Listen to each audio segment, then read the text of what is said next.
अच्छा, तो नमस्ते, जय सिया राम। पिछले सेशन में हमने देखा कि किस तरीके से कुंभकर्ण को जगाया गया और कुंभकर्ण और रावण के बीच लंबा सा संवाद होता है जिसमें कुंभकर्ण अम, रावण को कुछ राजधर्म की सीख देते हैं कि राजा को कैसा होना चाहिए, कैसे सोच समझ कर कार्य करना चाहिए, कैसे इस बात का अच्छा असेसमेंट करना चाहिए कि जो हमारा शत्रु है जिससे हम लड़ाई करने जा रहे हैं वो हमसे ज्यादा शक्तिशाली है, हमारे जितना है या कम शक्तिशाली है। वो जो विभीषण ने कहा होता है कि सीता को जाने दो, वही सबके हक में है, वो भी बात याद कराते हैं। पर रावण को गुस्सा आ जाता है, वो कहते हैं कि अरे भाई वो सब छोड़ो ना, तुम क्यों मुझे ऐसे गुरु आचार्य के जैसे पाठ पढ़ाने लग गए। तुम ये केवल बताओ कि तुम मेरा काम करोगे कि नहीं करोगे, तुम जा रहे हो कि नहीं जा रहे हो युद्ध के लिए। तो कुंभकर्ण को समझ आता है कि भाई भाई गुस्सा हो रहा है। तो वो कहता है कि नहीं नहीं, मैं वही करूंगा जो तुम चाहते हो, मैं राम लक्ष्मण का वध कर कर ही लौटूंगा, तो तुम उस बात बारे में निश्चिंत रहो। फिर तभी एक और जो उनके सेनापति है महापार्श्व, वो ऑलरेडी बहुत डर चुके हैं, उनको पक्का पता है कि राम लक्ष्मण को शायद मारना संभव नहीं है। तो वो और एक युक्ति सुझाते हैं कि हम झूठी झूठी खबर फैला देते हैं कि राम लक्ष्मण मर गए। तो क्योंकि उनको ऐसा है, महापार्श्व को ऐसा है कि जैसे स्त्रियां जो होती है वो तो बहुत चंचल मन की होती है। तो जब सीता को पता चलेगा कि उसके जो नाथ है, उसके जो पति है, वो मर गए हैं, वो गुजर गए, उनका वध हो गया है, तो फिर वो वैसे ही आपके पास आ जाएगी क्योंकि उसका कोई देखने वाला नहीं होगा। तो वो कहता है कि जाकर युद्ध वुद्ध करो, क्योंकि राम के साथ युद्ध करने जाओगे तो हार निश्चित है। और रावण को भी ये बात मालूम है, एक बार रावण राम से सामने सामने आ गए, तभी रावण को पूरा निहत्था कर दिया गया था, उसके सारे युद्ध जमीन पर गिर गए थे, रथ टूट गया था, ये हमने पिछले सेशन में देखा था। और राम ने उनको जाने दिया था, राम जी ने कहा था कि भाई अभी तुम बहुत थक गए हो, तुम जाओ, वापस तैयार होके सुबह को आना, तुम फ्रेश होके आना और अपने युद्ध अस्त्र शस्त्र लेकर आना, तब देखेंगे। तो रावण को भी ये मालूम है, तो थोड़ा सा डर रावण को भी है, पर महापार्श्व को तो और भी ज्यादा है। तो वो कहता है कि युद्ध की बात जाने दो, हम ऐसी युक्ति करते हैं। पर कुंभकर्ण कहता है अरे कैसे तुम लोग मित्र हो या शत्रु हो, एक तो आप लोगों के ऐसे बहकावे में आकर लंका की का जो खजाना है वो खाली हो गया है। लंका में जो बल है, जो इतने सारे सैनिक है, वो लंका के मारे गए। तो तुमने क्या भला किया है रावण का, और रावण का मित्र रूप में शत्रु हो आप लोग, और अभी तो अब तुम कुछ मत कहो, अब तो शौर्य दिखाने की बात है, तो मैं जाऊंगा और सबको मारकर आ जाऊंगा, तुम बस अब देखते रहो। तो ये हमने देखा था।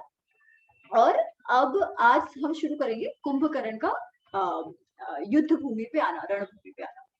तो कुंभकर्ण का जैसे हमने डिस्क्रिप्शन देखा था, he was a giant man, बहुत ही महाकाय, वो था ऐसे काला, ऐसे महाकाय, बहुत शक्ति वाला। उनके शरीर पर, उसके शरीर पर हाथियों को दौड़ाया था, तब तो जाके वो उठा, तो उसकी कितनी शक्ति रही होगी।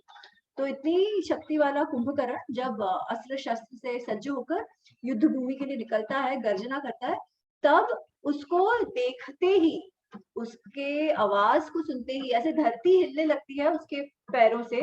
तो सारे जो वानर है वो भागने लगते हैं। ठीक है, वो कहते हैं कि अरे भाई हमें इनसे लड़ना नहीं है।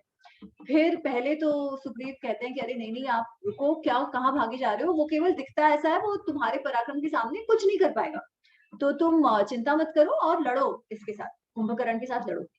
तो फिर थोड़े बहुत दिन रुक जाते हैं और कुंभकर्ण आता है। ठीक है, कुंभकर्ण रणभूमि पे आता है और आते ही ऐसे कत्ले आम मचा देता है, किसी को पैरों से रौंद देता है, किसी पे शूल चला देता है, किसी पे गदा मार देता है। तो ऐसे कर करके कितने सारे वानरों को तो वो आते आते ही खत्म कर देता है। ठीक है, फिर रावण डर जाते हैं, फिर सारे वानर डर जाते हैं, फिर भागने लगते हैं। तो फिर उनको अंगद जो है वो धीर बंधाता है, वो कहता है कि आप भागो मत, ऐसे ऐसे इस तरीके से तो अनार्य लोग हैं वो जो भाग जाते हैं, आप भागो मत, आप यहाँ डटे रहो। और वो एक वर्ड्स इसमें आती है, जो अगर आपको गीता की, एक्चुअली मैं ये वर्ड्स बोलती हूँ, फिर देखते हैं ऐसे वो गीता की वर्ड्स याद आ रही है। तो वी आर ऑन षष्ठीतम, षष्ठीतम, तो 66 सर्ग ऑफ युद्ध कांड। हम सीधा जाएंगे पेज नंबर 439 पे और श्लोक नंबर 21। तो पहले मैं 21 पढ़ती हूँ। तो सारे ये जो वानर भागे जा रहे हैं, कोई चाहता नहीं है कि फेस करे कुंभकर्ण को, वो कह रहे हैं कि वो तो हमें रौंद डाल रहा है, हम कैसे कैसे उसके सामने हम खड़े भी कैसे हो, हम नहीं रह पा रहे, हम भाग रहे हैं। तो तब ये कहता है, कुंभकर्ण कहता है, कुलेषु जाता सर्वेस्मिन् विस्तीर्णेषु महत्सु च कः गच्छत् भयत्रस्ता प्राकृता हरयो यथा अनार्या खलु यद् भीतः त्यक्त्वा वीर्यं प्रधावत। तो वो कहते हैं कि अरे आप लोग तो बहुत ही महान कुल में आप लोगों का जन्म हुआ है, ऐसे कुल में जन्म होकर आप ऐसे क्यों अनार्य प्राकृत अनसिविलाइज्ड लोगों की तरह क्यों भाग रहे हो। और वापस वो शब्द यूज करता है अनार्य, मतलब वो स्वयं को आर्य समझते हैं, क्योंकि आर्य का अर्थ कोई ट्राइब से नहीं है, आर्य का अर्थ गुण से है, जो हम कहते हैं कि जेंटलमैन सिविलाइज्ड उस तरीके से, तो वो अपने आप को आर्य ही समझते हैं, इसलिए वो कहते हैं कि ऐसे अनार्य की जैसे क्यों भागे जा रहे हो आप। फिर श्लोक नंबर 25 वो कहता है कि भागो मत, लड़ो वगैरह वगैरह। श्लोक नंबर 25 फिर वो कहता है, अवाप्नु यामः कीर्तिम वा निहत्वा शत्रुम आहवे, आहवे मतलब युद्ध, निहत्वा मतलब मारकर, आपनु याम मतलब अर्जन करो, प्राप्त करो, आपनु यामः कीर्तिम वा निहत्वा शत्रुम आहवे, आहवे रणभूमि पर शत्रु को मारकर कीर्ति अर्जन करो। निहता वीर लोकस्य भोक्ष्यामि वसुवानरः, निहता, निहता मतलब अगर तुम मर जाओ, इफ यू आर डेड, वीर लोकस्य, वीरों का जो लोक है उसका, उसको भोगो, इस धरती पर जो वीर, इस लोक में, इस वसु में जो धरती का जो वीरों की जो गति होती है, वीरों का जहां प्रस्थान होता है, वो जिस लोक में जाते हैं वो तुम भोगो। तो वो ये कहता है कि या तो जिंदा रहो शत्रु को मारकर आप कीर्ति पाओ, या तो मरो और आप वीर लोक पाओ। तो इससे आपको कोई गीता का श्लोक याद आ रहा है? ऐसा और कहीं हमने पढ़ा था, आपको याद है? If anybody was there for that session, but इसके अलावा भी अगर आपको याद हो। अच्छा, तो एक चैप्टर 2 में, गीता का जो दूसरा अध्याय है, उसमें पहले अध्याय में तो हमें मालूम है कि अर्जुन विषाद युद्ध है, वो बहुत अपसेट है, वो कहता है कि नहीं मैं तो नहीं लड़ पाऊंगा, न योत्स्यामि गोविंद ऐसे कहते हैं, ओके हे गोविंद मैं नहीं लड़ पाऊंगा। और फिर अलग अलग प्रकार से कृष्ण उनको समझाने का प्रयत्न करते हैं कि भाई ऐसे मत करो, तुम लड़ो। तो जो फिलॉसफी है वो तो बाद में आती है, पर तब वो कहते हैं हतो वा प्राप्स्यसि स्वर्ग, हतो वा प्राप्स्यसि स्वर्ग जित्वा भोक्ष्यसे महिम, तस्मात् उत्तिष्ठ कौन्तेय युद्धाय कृतनिश्चय। तो हत्वा प्राप्त, जित्वा भोक्ष्यसे महिम, अगर आप जीत गए तो आप इस धरती का राज करोगे, इस धरती का राज करोगे अगर आप जीत गए। और अगर हार गए तो क्या होगा, आपको स्वर्ग मिलेगा। तो इसलिए आप लड़ो। तो it's the same thing, almost same thing said in a different way यहाँ पर। तो आई लाइक दैट वो कॉमनैलिटी जो जिस तरीके से वो कह रहा है। तो खैर पर होता क्या है, फिर भी काफी सारे जो वानर है वो भागने लगते हैं, वो कहते हैं कि अरे वो हमारे पूरे का पूरा हमें रौंद डाल रहा है। अच्छा, आई थिंक आपको बाहर की आवाज आ रही होगी ना, I just close the window. एक सेकंड।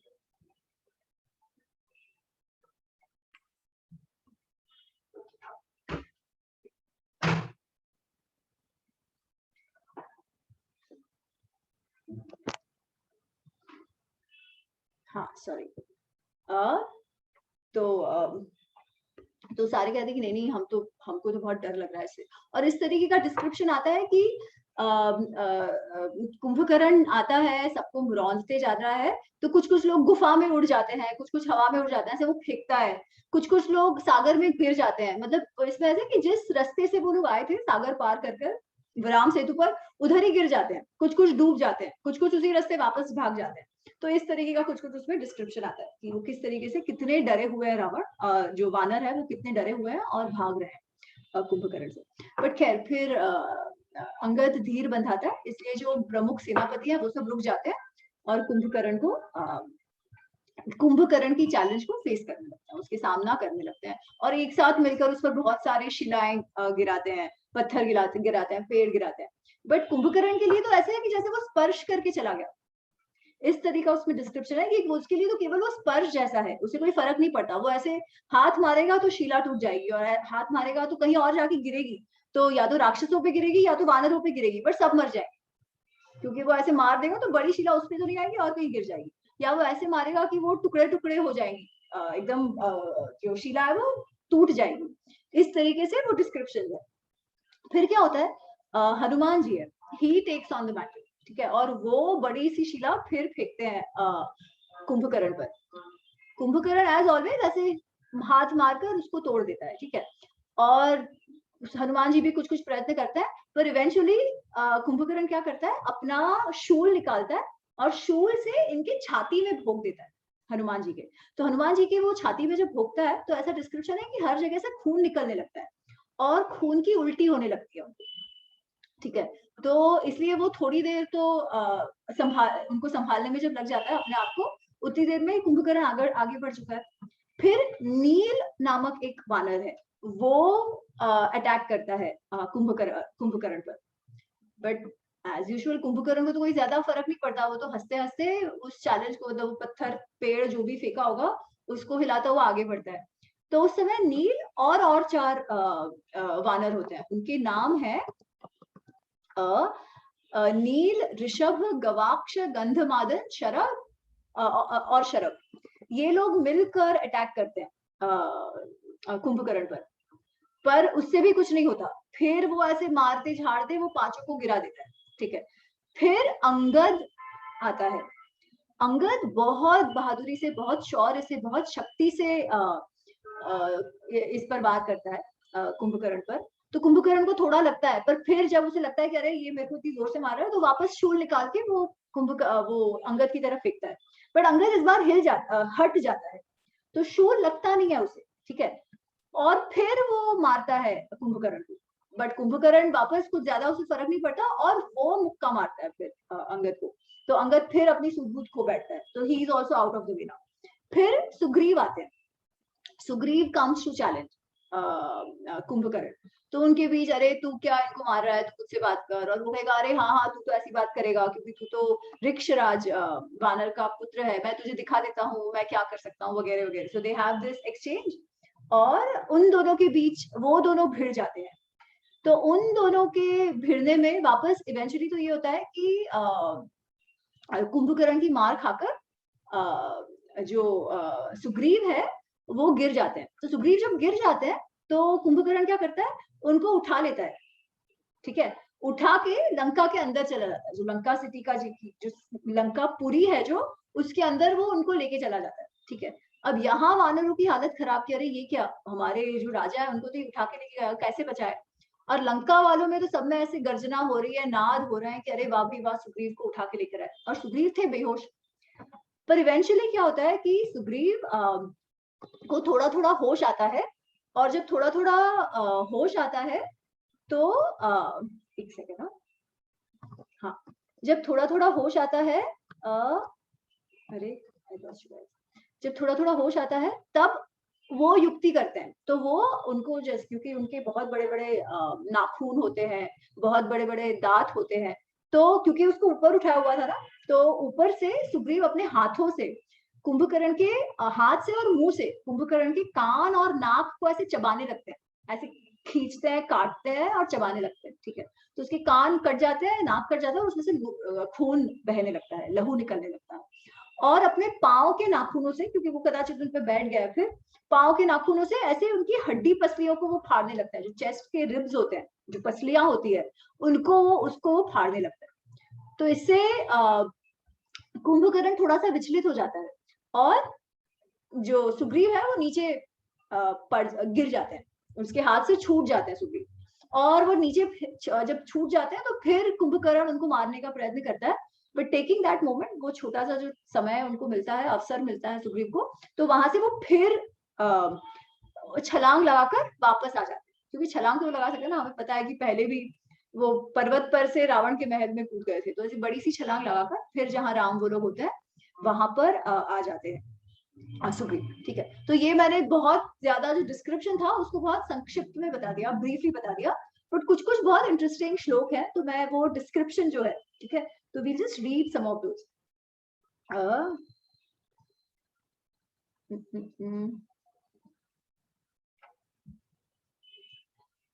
अच्छा, तो जब वो 5 वानर का हमने देखा था कि वो गवाक्ष, नील, शरभ, गंधमादन, ये सारे जो 5 लोग एक साथ अटैक करते हैं जब कुंभकर्ण को, तब फिर वो उन 5 को तो गिरा देता है, ठीक है? उन सबको एट दैट पॉइंट उनको अनकॉन्शियस सा कर देता है। फिर जो बाकी बहुत सारे रावण उस समय, बहुत सारे वानर, मैं रावण और वानर में आज मेरी जीवा स्लिप हो रही है, खैर। तो बहुत सारे वानर जो हैं वो एक साथ टूट पड़ते हैं कुंभकर्ण पर। अकेले अकेले तो कोई कुछ नहीं कर पा रहा, तो ऐसे झुंड के झुंड जो है वानर सेना में से वो एक साथ उस पर कूद पड़ते हैं, ठीक है? तो वो जब एक साथ कूद पड़ते हैं तो उसका जो डिस्क्रिप्शन है वो हम थोड़ा सा देखते हैं कि वो कैसा भयंकर कुंभकर्ण था और क्या होता है। सो दिस इज 67th सर्ग, सप्त षष्टितम सर्ग, पेज नंबर 443, श्लोक नंबर 30। तेषु वानर मुख्येषु पातितेषु महात्मसु वानराणां सहस्राणि कुंभकर्णं प्रद्रुद्रुवुः तं शैलम् इव शैलाभः सर्वे तु प्लवग ऋषभः समारूह्य समुत्पत्य ददंशु च महाबल। तो वो क्या करते हैं कि जब वो 5 वानर जब धराशायी हो जाते हैं, जब अनकॉन्शियस गिर जाते हैं, तो बहुत सारे और सहस्त्राणी, हजारों वानर एक साथ, जैसे कोई पर्वत पर लोग चढ़ जाते हैं ना कि सहस्त्र लोग पर्वत पर चढ़ गए, उस तरीके से ऐसे पर्वताकार कुंभकर्ण पर बहुत सारे वानर चढ़ जाते हैं और क्या करते हैं, ददंशु, उसको काटने लगते हैं, उसको दांत से काटते हैं, नखून मारते हैं वगैरह वगैरह, ठीक है? अच्छा, अब कुंभकर्ण क्या करता है उस समय? श्लोक नंबर 33, स वानर सहस्त्रेस्तु विचितः पर्वतोपमः रराज राक्षस व्याघ्रो गिरिरात्मा रुहै इव। तो वो इसमें डिस्क्रिप्शन दिया हुआ है कि कैसे दिखता है, कि पर्वत जैसा कुंभकर्ण कैसे दिखता है, जैसे गिरी पर, किसी शिखर पर, किसी पर्वत पर बहुत सारे पेड़ जिस तरीके से उगे हो, ठीक है? तो हम दूर से अगर पर्वत को देखें जिससे बहुत सारे पेड़ उगे हो, तो वो ऐसे पेड़ पेड़ पेड़ पेड़ छोटे छोटे छोटे दिखाई देते हैं। वैसे ऐसे सहस्त्र वानर जो है वो कुंभकर्ण के शरीर पर चढ़े हुए, तो उसके साथ उन्होंने वो उपमा दी हुई है, वो सिमिली दिया हुआ है कि किस तरीके से दिखाई देता है कुंभकर्ण विद सो मेनी, इतने सारे जो वानर उसके ऊपर है। फिर वो क्या करता है, श्लोक नंबर 34, बाहुभ्यां वानरान सर्वान प्रगृह्य स महाबल भक्ष्यामास संक्रुद्धो गरुड़ः पन्नगानिव। उसके ऊपर चढ़े हुए है ना सहस्त्र वानर, तो वो क्या करता है, ऐसे हाथ में पकड़ता है उनको, ठीक है? जितने भी हाथ में आए उनको हाथ में पकड़ता जाता है, और गरुड़ पक्षी जैसे सर्पों को खा जाता है, जैसे सांपों को ऐसे उठा के खा जाता है, वैसे अपने मुंह में भर भर के वानरों को वो लिटरली खाने लगता है, क्योंकि वो तो कैनिबल्स है ना, वो लोग तो मनुष्य भी खाते हैं। इसलिए तो जब हमने कुंभकर्ण की बात सुनी थी, उसे श्राप मिला था। क्यों मिला था? क्योंकि वो अपनी जनता को ही खाए जा रहा था। तो ये जो वानर है उनको वो खाने लगता है, ठीक है? और उसका ऐसे मुंह में डालता है तो क्या होता है, समझ वेरी ऐसे हमारे आंखों के सामने हम देख सकते हैं कि वो कैसा चित्रण होगा, वो कैसा सीन होगा। इसलिए मैं ये कुछ कुछ श्लोक पढ़ रही हूँ। सो एंजॉय द श्लोक, इट्स वेरी भयानक, इट्स वेरी भीभत्स, बट फिर भी इट्स एन इंटरेस्टिंग रीड। सो श्लोक नंबर 35, प्रक्षिप्ताः कुंभकर्णेन वक्त्रे पाताल सन्निभे। वक्त्रे मतलब मुंह में, पाताल मतलब ऐसे नरक जैसा उसका बड़ा सा मुंह। कुंभकर्णे ना प्रक्षिता, थ्रोन इन, अपने मुंह में डाल रहा है, ठीक है? वक्त्रे, मुंह के अंदर कुंभकर्ण डाल रहा है उन वानरों को। नासा पुटाभ्याम संजग्मु कर्णाभ्याम चैव वानरः, ठीक है? तो कुंभकर्ण का मुंह बहुत बड़ा है, तो ऑब्वियसली उसके कान और नाक भी बहुत बड़े हैं, ठीक है? तो वो ऐसे अंदर मुंह में ठूस रहा है वानरों को, और जो भाग सकते हैं वो क्या करते हैं, नासा पुटाभ्याम, उसका जो नोस्ट्रल्स है, जो नासिकाएं है, वो नासिका से कुछ कुछ लोग ऐसे भाग के गिर जाते हैं, कुछ कुछ लोग हैं उसके कान के थ्रू वापस आ जाते हैं, कुछ कुछ को तो वो खा जाता है, ठीक है, पर वो ऐसे पकड़ रहा है, खा रहा है, कुछ कुछ उसके कान से भाग रहा है, कुछ कुछ उसके नाक से ऐसे बाहर निकल रहा है, अपना जीवन बचाने का प्रयत्न कर रहे हैं। भक्षय भ्रुश संक्रुद्धो हरिन पर्वत संधिभ बभंज वानरान सर्वान संक्रुद्धो राक्षसोत्तम। कोई कोई तो भाग जाते हैं पर कोई कोई क्या हो जाता है, वो खाने लगता है, भक्षय ही स्टार्ट्स ईटिंग, चबाने लगता है, खाने लगता है। तो कुछ कुछ तो उसका भोजन बन जाता है, कुछ कुछ तो वो लिटरली खा जाता है, और कुछ कुछ भाग जाने में सफल हो जाते हैं। और उसके कारण वो डिस्क्रिप्शन कैसा है, मास शोणित संक्लेदो कुर्वन् भूमि च राक्षसः चचार हरि सैन्येषु कालाग्निर इव मूर्छितः। पूरी जो आसपास उसका शरीर, उसके आसपास की जो जमीन है, जो धरती है, वो कैसी हो जाती है, मास शोणित संक्लेद। मास तो आपको मालूम है, हर जगह वो क्योंकि खा रहा है ना वानरों को, तो सबका मांस ऐसे गिरा हुआ है, कुछ मर के गिरे हुए हैं नीचे। और शोणित मतलब लहू, तो ऐसे लहू लुहान होके हर जगह वो मांस गिरा हुआ है, उसके शरीर पे मांस है। तो इस तरीके से वो एकदम भयानक बीभत्स लग रहा है, बहुत ही ज्यादा उस समय। तो ऑब्वियसली ऐसे को देखकर वो कैसा लग रहा है कि वानरों के लिए जैसे कालाग्नि हो, काल की अग्नि जो सब कुछ तबाह कर देती है, ध्वस्त कर देती है। तो कुंभकर्ण को वानरों के लिए जैसे कालाग्नि हो, इसकी ये सिमिली दिया गया है, ये रूपक उसके लिए दिया गया है कि इस तरीके से वो वानरों का विनाश कर। ठीक है, फिर इसके बाद वो अंगद की बात है, इसके बाद सुग्रीव आते हैं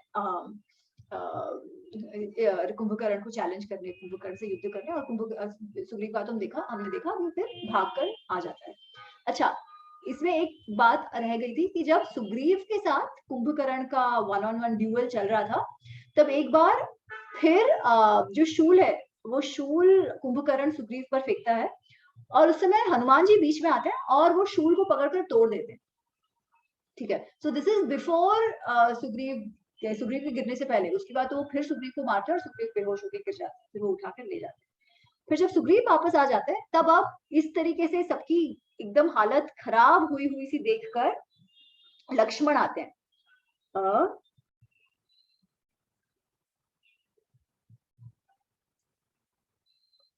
तो लक्ष्मण आते हैं, और लक्ष्मण के पास तो अब हथियार है ना, उनके पास तो धनुष बाण है। तो वो बहुत सारे बाण चलाते हैं कुंभकर्ण के ऊपर। तो कुंभकर्ण वो अपनी छाती पे ले लेता है, और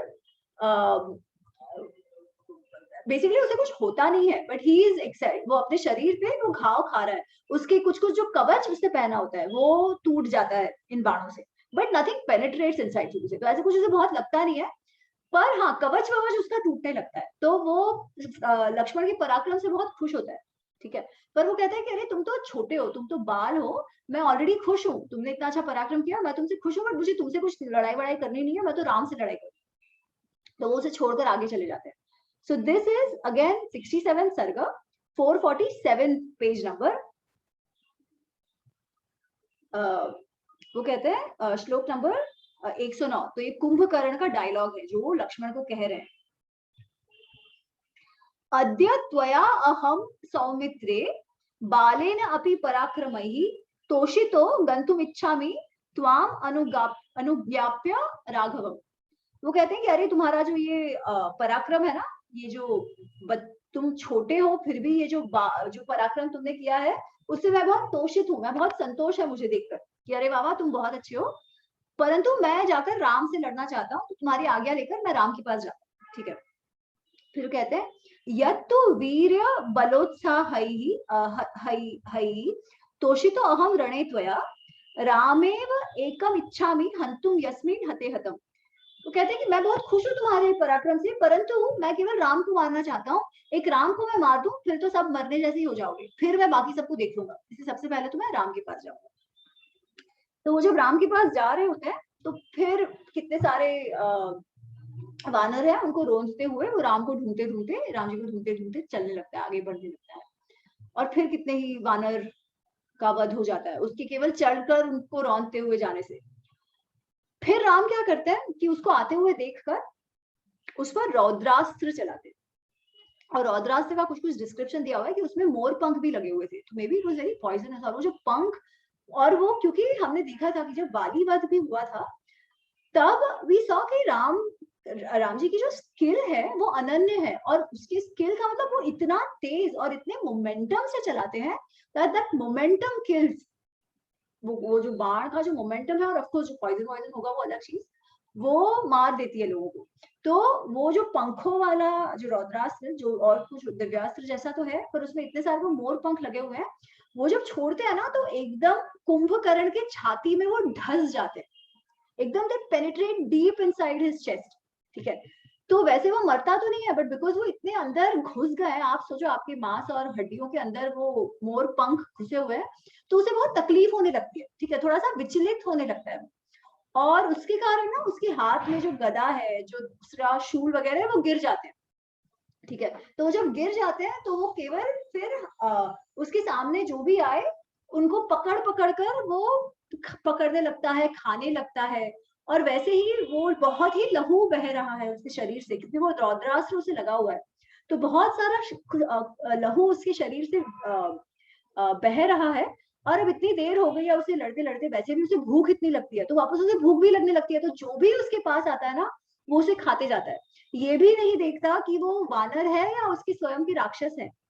राक्षस सेना में से भी जो भी सामने आए, क्योंकि एट दिस पॉइंट वो जो उसके अंदर वो रौद्रास्त्र के जो पंख जो घुसे हुए हैं, they are troubling him a lot, और राम जी और भी उस पर बाण छोड़े जा रहे हैं। बड़ी जो अंदर घुसे हुए हैं जो लहू के कारण बहुत वो ऐसे इंटॉक्सिकेट हो जाता है, वो सूद बूद उसकी थोड़ी सी हिल जाती है, और इस तरीके से वानर मरते जाते हैं। तो फिर लक्ष्मण एक युक्ति सुझाते हैं। ठीक है, तो वो क्या कहते हैं, श्लोक नंबर पेज नंबर 449। अच्छा, वो रौद्रास्त्र की बात कहाँ है वो मैं बता देती हूँ। तो सेम पेज नंबर 449, 67 सर्ग, श्लोक नंबर 116। ठीक है, 116 में है, अथ दाशरथी रामो, दाशरथी मतलब दशरथ का पुत्र, दशरथ का पुत्र दाशरथी। ठीक है, रावण का पुत्र रावणी। तो जो इंद्रजीत जो मेघनाद है उसको रावणी भी कहा जाता है। दुशासन का पुत्र दौशासनी, तो इस तरीके से भी कहा जाता है।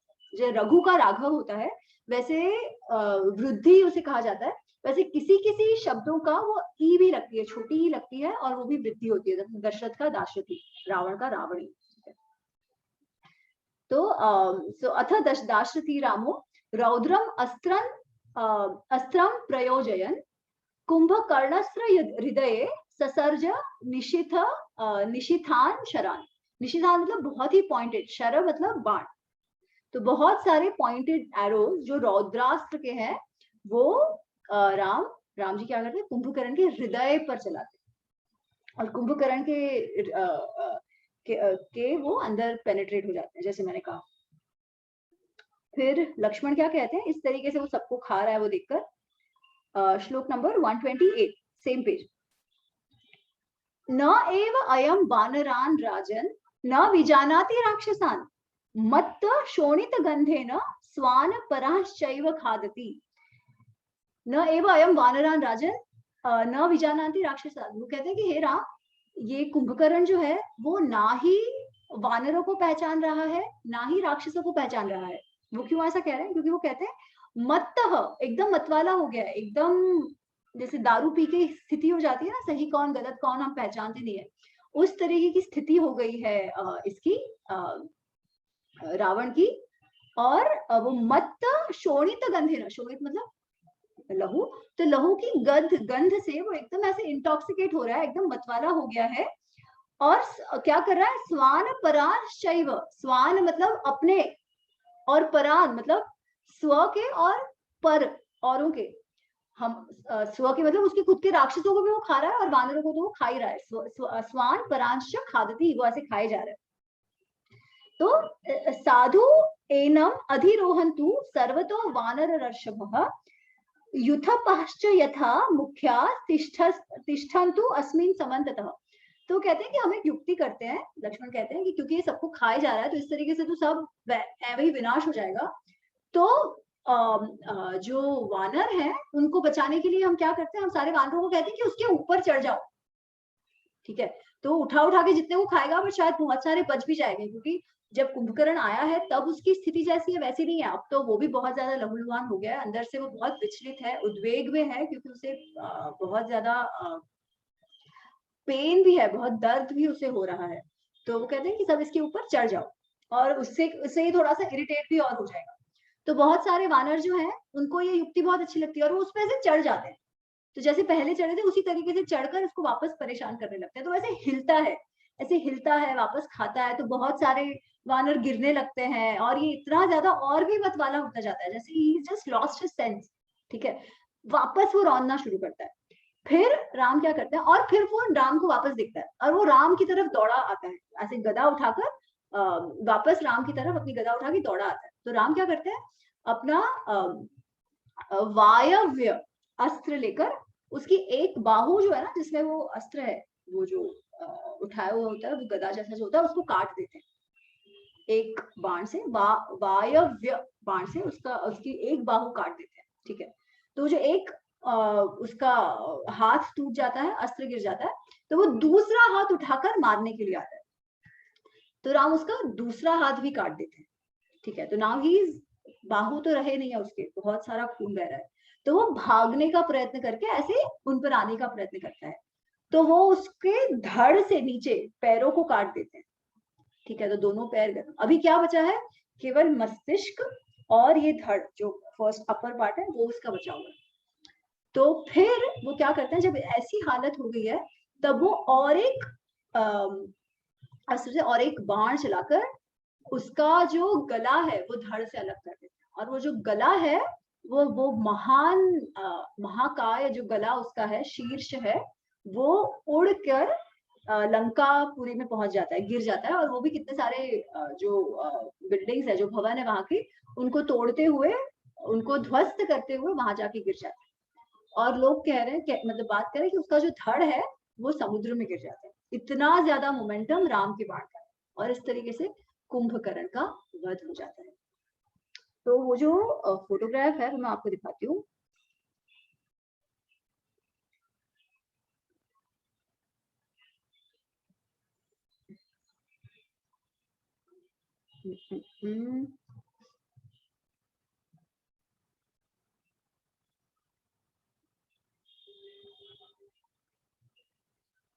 तो पेज नंबर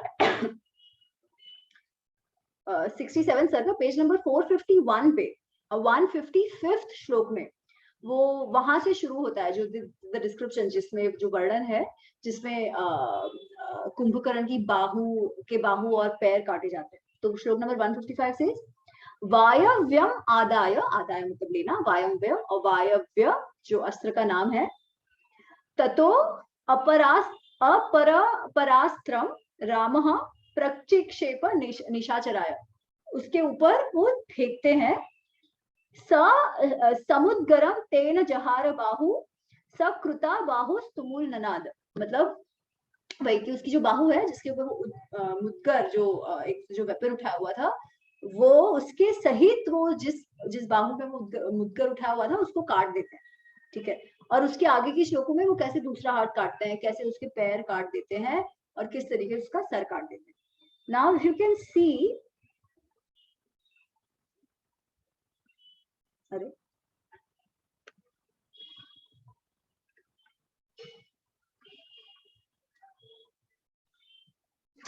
अरे यार,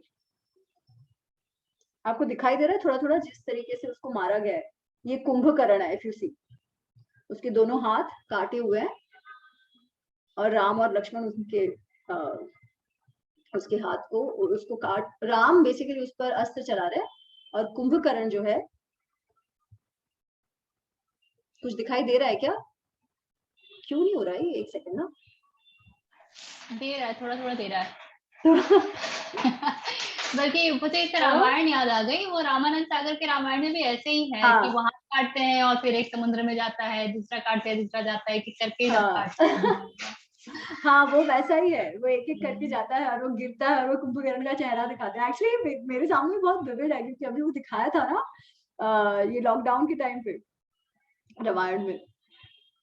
करेक्ट, उस टाइम पे तो सब बैठ के हमने रामायण वापस देखी। तो एक्चुअली डिस्क्रिप्शन भी बहुत ही ज्यादा बहुत ही अच्छा डिस्क्रिप्शन है कि मतलब आपको लगता है कि आपके सामने ही चल रहा है। Thanks to the serial actually वही लोग दिखाई देते हैं जब आप पढ़ते भी हो तो कि अच्छा वो ऐसे ऐसे हो रहा था।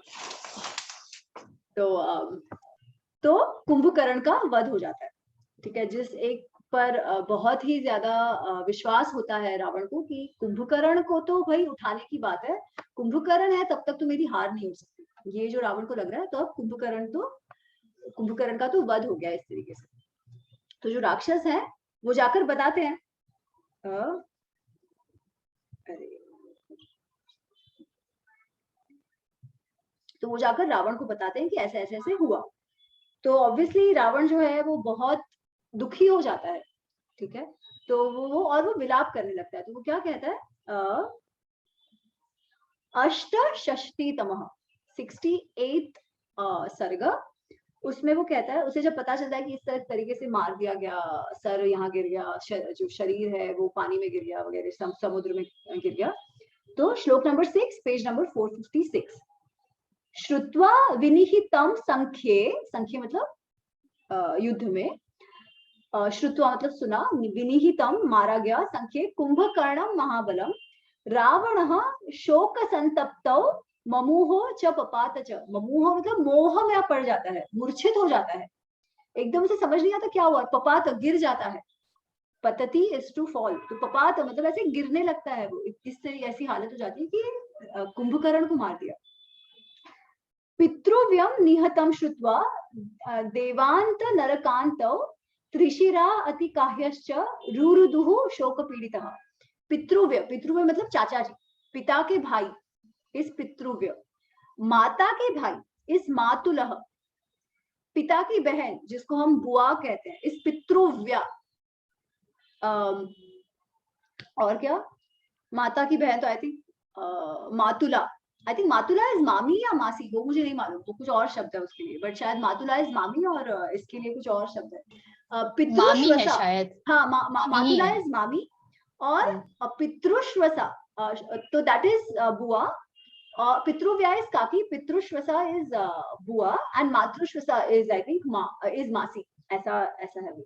तो मैं वो भेजूंगी, I look it up and I send it, very interesting, बहुत क्लियर है एक्चुअली, नो कंफ्यूजन। पिता की साइड का सारा पितृ से शुरू होता है, माता की साइड का सारा माँ से शुरू होता है, जैसे पितामही, मातामही, पितामह, मातामह, grand maternal paternal grandfather, maternal grandfather, उसी तरीके से ये भी है। तो हाँ, तो वो अपने चाचा मर गए, चाचा मर गए, तो ये जो है कौन, देवांतक, नरांतक, त्रिशिरा, अतिकाय, ये रावण के और पुत्र हैं। अभी रावण के हमने 2 पुत्रों का नाम सुना है, अक्ष जिसे हनुमान जी ने मारा था जब सुंदरकांड में, जब वो लंका दहन के पहले, वो अक्ष, दूसरा पुत्र मेघनाथ या इंद्रजीत जिसको हम ऑलरेडी मिल चुके हैं। अब दूसरे 4 पुत्रों की बात आ रही है जो कुंभकर्ण को चाचा कह रहे हैं, वो कौन है, देवांतक, नरांतक, अतिकाय, त्रिशिरा, ठीक है। तो वो लोग भी बहुत दुखी हो जाते हैं कि अरे क्या हुआ, इस तरीके से कैसे मार दिया गया, और रावण तो बहुत ही ज्यादा दुखी है। तो सबसे पहले तो अब उसे ये लगता है कि अरे बाप रे, अब कुंभकर्ण मर गया है तो अब तो मेरी साइड बहुत ही ज्यादा वीक हो गई है, बहुत ही अशक्त हो गई है, तो अब तो मुझे लंका का और भी ध्यान रखना पड़ेगा, नहीं तो कोई कभी भी आ जाएगा, अंदर घुस जाएगा। तो श्लोक नंबर 16 में वो क्या कहता है, ध्रुवम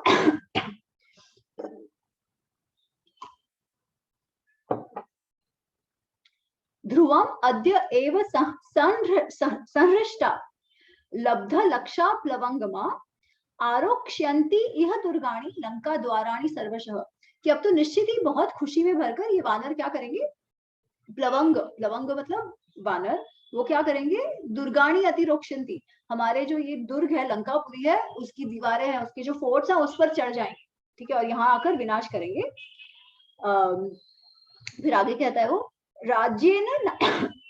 राज्येन नास्ति मे कार्य किम करिष्यामि सीतया कुंभकर्ण विहीनस्य जीवते नास्ति मे मति, वो कहते हैं कि ये राज्य का मैं क्या करूंगा, राज्य नास्ति में कार्य, मुझे इस राज्य का कुछ कार्य नहीं है, किम करिष्यामि सीता, सीता का भी मैं क्या करूंगा, अगर मैं सीता को अभी पा भी लूं तो भी मैं क्या करूंगा, कुंभकर्ण विहीनस्य, जब मेरे साथ कुंभकर्ण ही नहीं है, जब मैं कुंभकर्ण से विहीन हो गया हूँ, तब जीविते नास्ति मे मति, मुझे जीने का मन ही नहीं है, क्योंकि मेरा भाई कुंभकर्ण इस तरीके से मर गया है।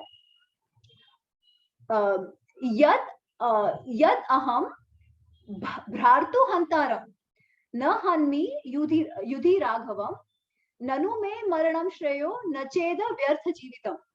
यद अहम भ्रातु भ्रातृ भ्रातृ मतलब मेरे भाई के हत्या, मेरे भाई को मारा उस राम को, अगर मैं न हन्मि युधि, अगर मैं युद्ध में उसको नहीं मारूंगा तो क्या होगा, ननु में मरणम श्रेय, मुझे मरण में भी कोई श्रेय नहीं मिलेगा, और जीने में तो मेरा जीवन तो व्यर्थ ही हो गया कि मेरे भाई को मारने वाला मेरे हाथों जिंदा रह गया।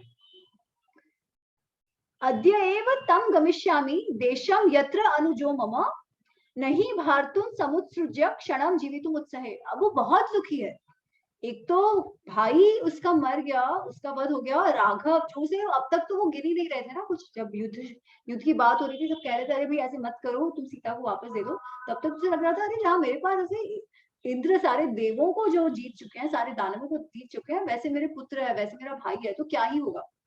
अब उसे मालूम है कि अब ऐसा नहीं है, अब उसकी हार बहुत ही पॉसिबल है, अब शक्य है कि वो हार सकता है, ये उसे भी अब समझ आ रहा है।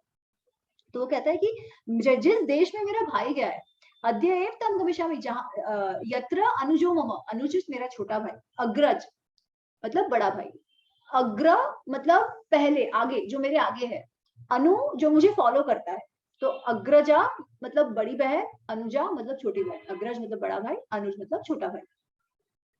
तो जहां मेरा छोटा भाई गया हुआ है वहीं मुझे जाना है, नहीं भ्रातु समुत्सृज्य, जहां मेरे भाई को, जहां मेरा भाई नहीं है उसको खोकर मैं एक क्षण भी जीना नहीं चाहता। देवा ही माम हसिष्यन्ति दृष्ट्वा पूर्व अपकारिणम कथम इंद्रम जयिष्यामि कुंभकर्णम हते त्वयि।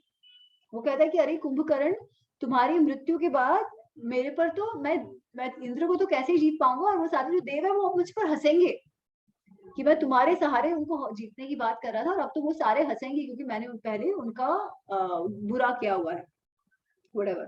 तो इस तरीके से विलाप कर रहा है, और उस समय उसे विभीषण की भी बात याद आती है। तो वो कहता है श्लोक नंबर 21, तद इदम माम अनुप्राप्तम विभीषण वचः शुभम यद अज्ञानात् मया तस्य न गृहीतम महात्मनः। मुझे अब क्या हो रहा है, अनुप्राप्तम, मुझे अब जो विभीषण के वचन है वो मुझे अब याद आ रहे हैं, तब अज्ञानवश मैंने उनकी बात, तब मैंने उनका ग्रहण नहीं किया, तब मैंने उसकी बात मानी नहीं, अब मुझे वो शब्द वापस आ रहे हैं, उसने जो कहा था। विभीषण वचः तावत् कुंभकर्ण प्रहस्तयोः विनाशोऽयं समुत्पन्नो माम व्रीडयति दारुणः।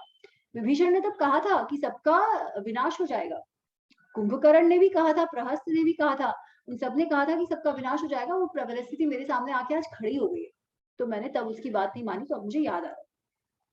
तो वो जब ऐसा विलाप कर रहा है, तब उसके जो ये पुत्र है वो कहते हैं कि अरे आप क्यों विलाप कर रहे हो, हम लोग है ना आपके साथ, हम लोग जाते हैं, हम लोग जाकर इनको सबक सिखा के आते हैं, इन सबका वध कर देंगे, ये लोग आपके सामने खड़े भी नहीं हो सकते।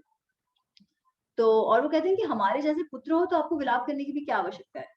तो वो जिनका हमने नाम तब देखा था, ये नरांतक, देवांतक, ऋषिरा, अतिकाय, वो कहते हैं हम जाएंगे, हम जाकर इनका वध करेंगे, युद्ध करेंगे, और उनके साथ युद्ध मत और मत, जिनका नाम इसमें महापार्श्व और महोदर भी दिया हुआ है, उनको भी रावण साथ भेजता है अपने बच्चों के साथ कि जाकर युद्ध करो। ठीक है, तो क्या होता है, कौन किसे मारता है, बहुत लंबा डिस्क्रिप्शन है इसमें, तो इट गोज कैसे कैसे लड़ाई होती है, कैसे त्रिशिरा जो है वो घोड़े पे बैठ के घूम रहा है हर जगह, सबको मारे जा रहा है, किस तरीके से इसका वध होता है।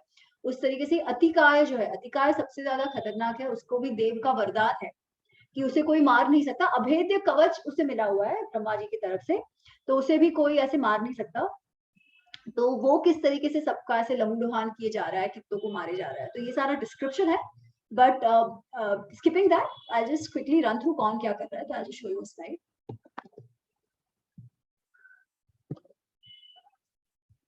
अरे मुझे वो दिख नहीं रहा है। तो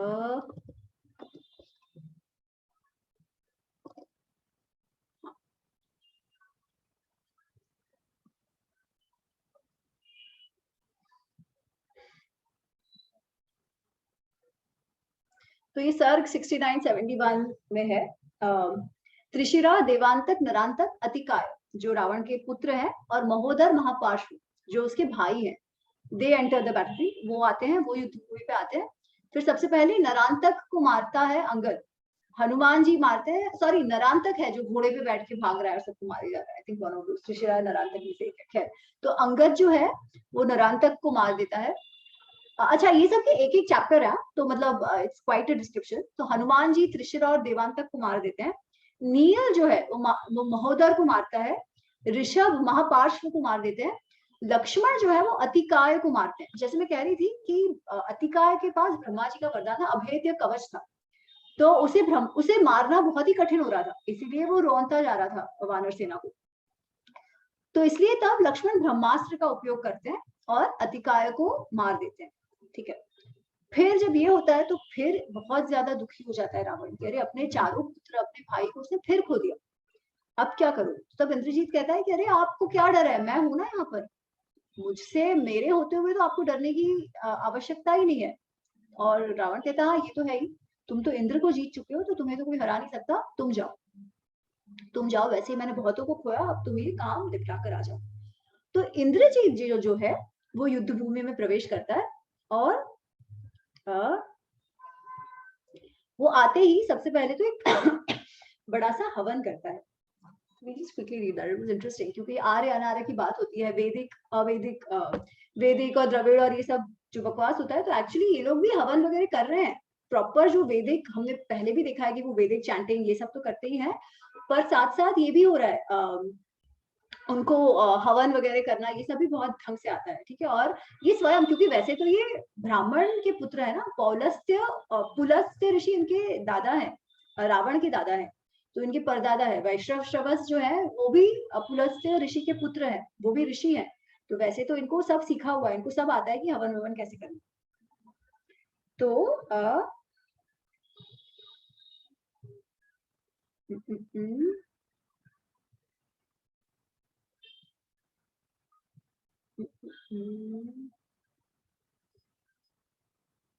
अच्छा, इसके पहले जब ये सारे जब रावण को समाचार मिलता है ना कि सारे पुत्र और जो भाई है वो मर चुके हैं, तो अब वो और चौकन्ना हो जाते हैं। और पहले तो उसे कहा था कि हाँ भाई ये सारे वानर आ जाएंगे और हंसेंगे मुझ पे वगैरह वगैरह, पर अब तो वो और आदेश देता है कि आप हर जगह का ध्यान रखो। ठीक है, वो नियुक्त करता है लोगों को।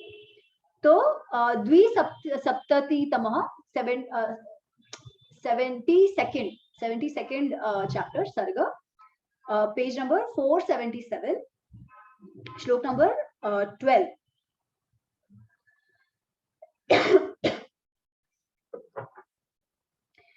अप्रमत्तैश्च सर्वत्र गुल्मे रक्ष्या पुरीं त्वयं तु इयम् अशोकवनिका चैव यत्र सीताम् अभिरक्षते, निष्क्रमो वा प्रवेशो वा ज्ञातव्यं सर्वदैव नः, यत्र यत्र भवेत् गुल्म तत्र तत्र पुनः पुनः।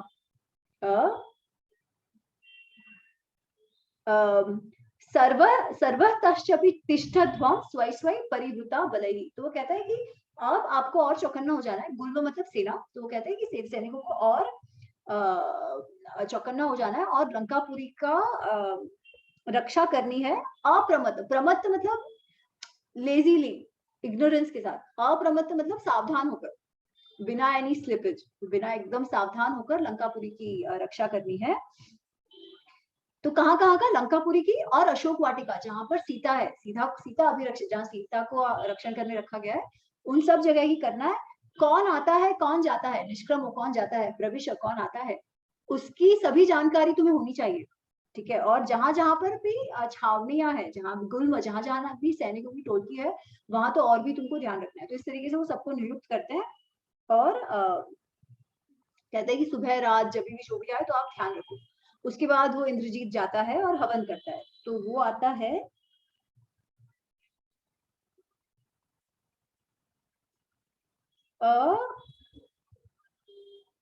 73 उसके बाद वाले सर्ग में। त्रिसप्ततितमः सर्ग, पेज नंबर 481, श्लोक नंबर 21-22। श्लोक नंबर 20 से शुरू करते हैं। संप्राप्य महातेजा युद्ध भूमि अरिंदम स्थापयामास रक्षांसी रथम प्रति समन्ततः। तो अब ये कह रहे हैं कि जो इंद्रजीत है वो युद्ध भूमि पर आता है, पहले तो युद्ध भूमि पर आता है और वहां पे अपना रथ रख देता है। युद्ध शुरू करने से पहले रथ रख देता है, राक्षसों के से घिरा हुआ है वो। और ततस्तु हुतभुक्तम सृदृश प्रभ जुहुवे राक्षस श्रेष्ठो विधिवत मंत्रस्तमैहि स हविर्लाज सत्कारैहि माल्य गंध पुरस्कृतैहि जुहुवे पावकम तत्र राक्षसेंद्र प्रतापवान। बेसिकली वो हविषा और ये सब डाल के यज्ञ की अग्नि को प्रज्वलित करता है। ठीक है, जो भी उसमें समिधा डालनी है, जो भी करना है वो सब करके अग्नि को प्रज्वलित करता है। गंध, जो फूल वूल डालना होगा वो सब करता है। और शस्त्राणी वो सब क्या क्या समिधा क्या डालता है वो एक बात है। फिर श्लोक नंबर 24, स तत्र अग्निम समास्तीर्य शरपत्रै सतोमरैः छगस्य कृष्णार्णवस्य गलम जग्राह जीविता। छगा मतलब बकरा, गलम जग्राह एक जो एकदम काला, कृष्ण अर्णव ऐसे काला एक बकरा है, उसकी वो बलि देता है, उसका गला पकड़कर उसकी बलि देता है। ठीक है, ये युद्ध के पहले, और युद्ध के पहले उसकी बलि देता है। फिर क्या होता है, वो ब्रह्मास्त्र का आह्वान करता है और जैसे पहले उसने किया था अदृश्य हो जाता है, क्योंकि वो अदृश्य होके युद्ध कर सकता है। तो फिर एक बार वो अदृश्य हो जाता है, और क्या करता है, जो सारी सेना है उनके ऊपर, जो वानर सेना है, क्योंकि वो तो उन सबको देख पाता है और कोई उसे देख नहीं पाता, तो उन पर पत्थर फेंकता है, अस्त्र शस्त्र फेंकता है, बाण चलाता है, कितनों को घायल करता है, कितनों को मार देता है। तो वो वानर सेना को तो करता है, वानर सेनापतियों को करता है। जाम्बवन जो है वो गिर जाते हैं, नील, अंगद सबको लगा हुआ होता है। और राम लक्ष्मण को भी लगता है, क्योंकि वो भी देख तो नहीं पा रहे ना, तो वो प्रयत्न करते हैं पहले मारने का, पर फिर राम को रियलाइज होता है कि इसके पास जो है वो तो ब्रह्मास्त्र है और वो इस तरीके से अदृश्य होकर हम पर छोड़ते जाएगा।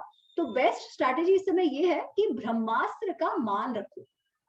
ठीक है, तो वो कहते हैं हम ब्रह्मास्त्र का मान रखते हैं, हम विचलित हुए बिना, वो लक्ष्मण से कहते हैं विचलित हुए बिना इस समय ये जो बाणों की वर्षा हो रही है वो अपने आप पर तुम सहन कर लो, बाणों की वर्षा को सहन कर लो, ब्रह्मास्त्र है उसका रिस्पेक्ट करते हुए हम लोग लेट अस एक्सेप्ट और मूर्छित हो जाते हैं।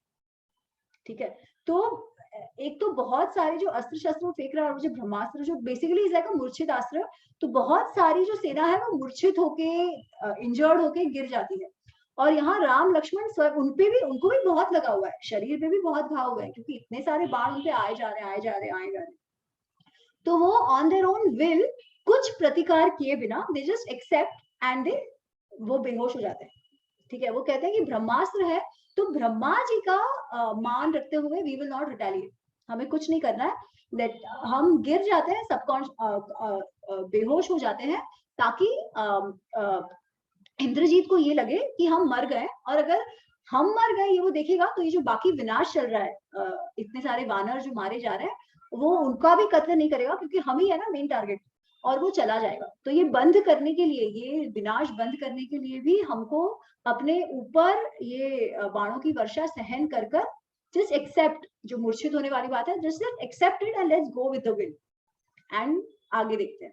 और जैसे ही वो दोनों मूर्छित होकर गिर जाते हैं, तो जैसे राम जी को लगता है कि खुश होके इंद्रजीत चला जाएगा, इंद्रजीत को लगता है कि ये लोग मर गए, और वो चला जाता है। ठीक है, वो चला जाता है, अपना ये विनाश बंद करके चला जाता है। और राम लक्ष्मण तो एक्चुअली में बेहोश हो गए, क्योंकि वो पावर ऐसा है ना, they just surrender themselves to the Brahmastra, तो वो बेहोश हो गए। तो एक्चुअली सारे लोग बेहोश हो गए, केवल 2 और कुछ वानर सेना और हनुमान और विभीषण, केवल ये ही नहीं हुए बेहोश, बाकी बहुत सारे लोग बेहोश हो गए, और कुछ वानर और होंगे जो नहीं बेहोश हुए। तो बहुत सारी इंजरी सबको हुई है, क्योंकि इतना सारा विनाश, इतना सारा अदृश्य होके घमासान मचा दिया है इंद्रजीत को। तो जब जो कुछ वानर बचे हुए हैं, हनुमान जी है, वो जब देखते हैं राम लक्ष्मण को इस तरीके से मूर्छित हुए, सभी को ऐसे पड़े हुए देखते हैं, तो बहुत चिंता में पड़ जाते हैं कि अरे करो क्या, किस तरीके से अब इनको उबारा जाए, ये तो खत्म हो गई, ये तो हमारी जो युद्ध है वो खत्म हो गई, फिर इनको हम उठा नहीं पाए, तो वापस होश में नहीं ला पाए। तो फिर विभीषण आते हैं और विभीषण कहते हैं कि राम लक्ष्मण ने तो स्वयं अपने मर्जी से दे सरेंडर्ड टू ब्रह्मास्त्र, और उन्होंने वो बहुत अच्छा काम किया, इसीलिए वो मरे नहीं है। अगर वो उसको विरोध करते, अगर वो रिटेलिएट करते तो कदाचित मृत्यु होती, बट समझदारी से दे सरेंडर और वो केवल अनकॉन्शियस हुए हैं, तो हमको उनको जगाना होगा।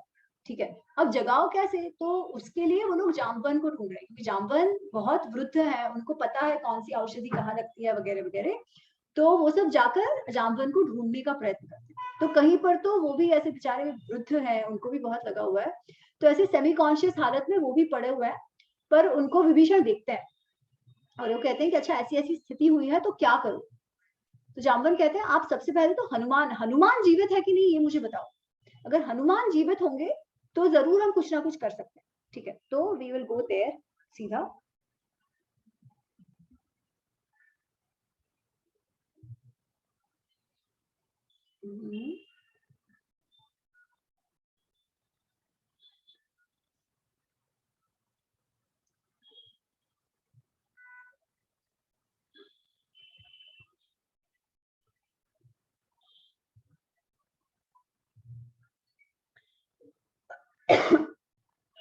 तो जब वो कहते हैं कि अरे भाई तुम हनुमान को लेकर आओ,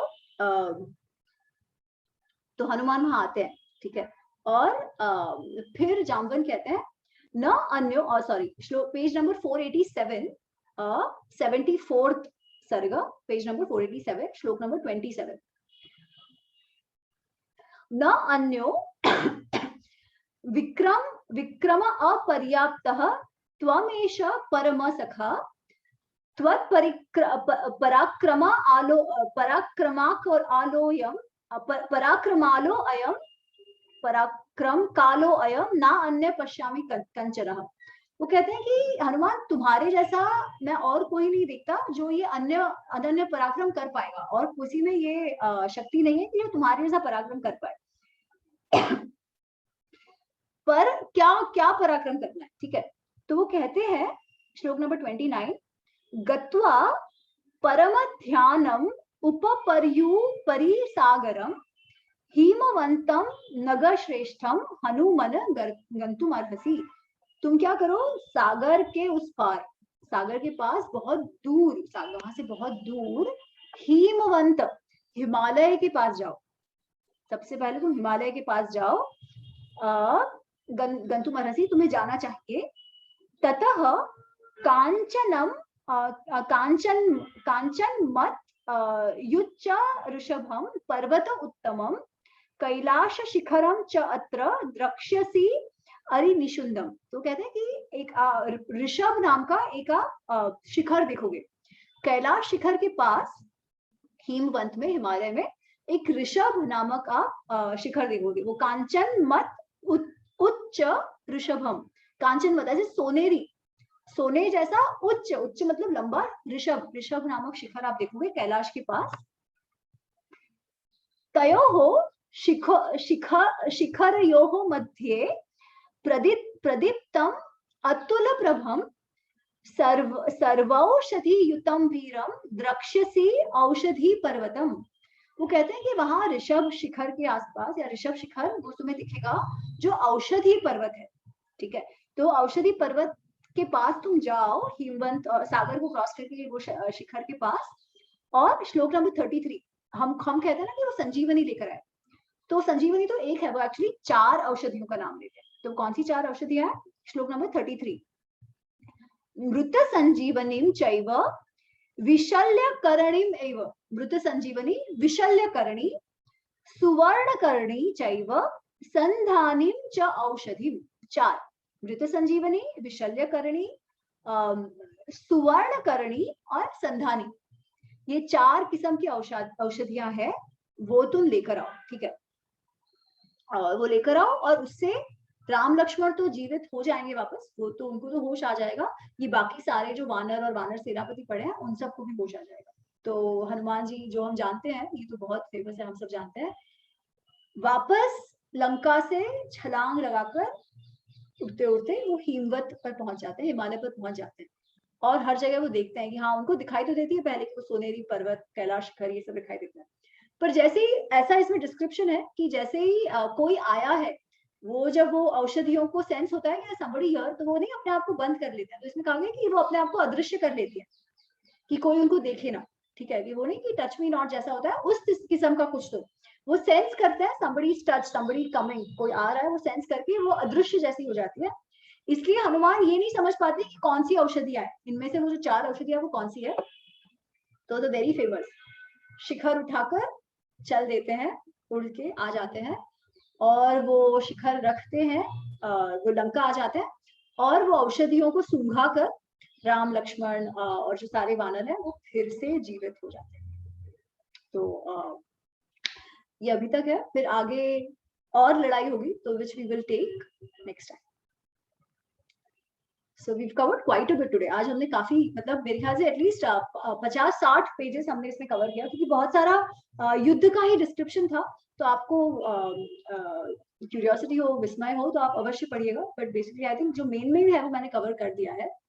और अगली बार अब आगे का युद्ध से देखेंगे। तो ये और एक जो बड़ा सा माइलस्टोन है, जो हम जानते हैं, हम सब जानते हैं कि किस तरीके से संजीवनी लेकर आते हैं हनुमान जी। तो that part we finished today. Okay, तो आई स्टॉप हियर। 6 बज गए वैसे भी, so we are dot on time. किसी को कुछ कहना है, शेयर करना है तो वी कैन। कोई प्रश्न हो?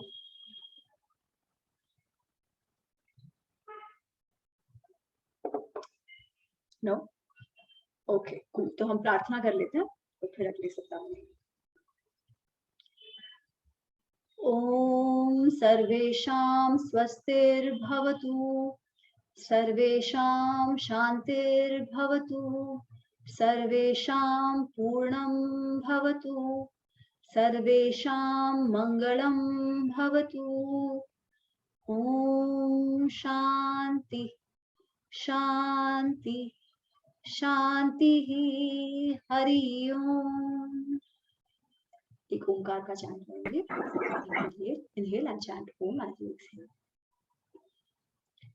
ओम।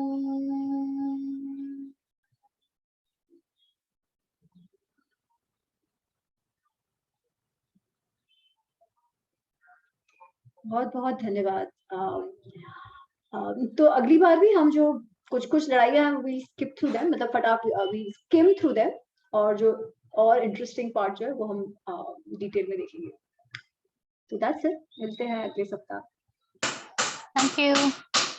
Thank you. अच्छा।